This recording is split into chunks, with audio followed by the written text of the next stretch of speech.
Hörmətli pasientlərimiz, bugün bir narkoz altında ilk əməliyyat icra edəcək. Birinci gələk xəstəmizin əsas şikayəti nədir? 47 yaşlılar, uşaqlıq qanatlarından şikayətlənir. Uzaqdəst müayinədə çox böyük ölçülü miyomatoz düyündən aşkarlanır.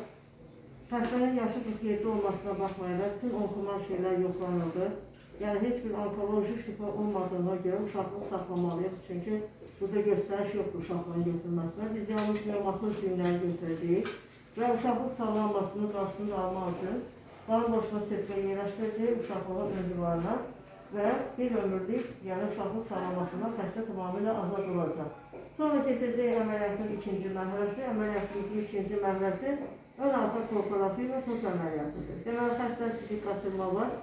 Doğuşulur, uşaqlıq sağlanır, ona görə də sidik qaçırmalar var.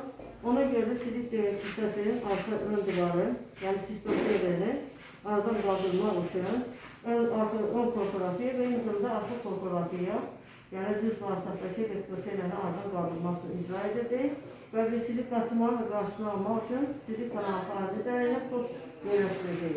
Və bu əməliyyatlarla xəstədə olan bütün problemlər aradan qaldırılacaq. Çok sağ olun, teşekkür ederim.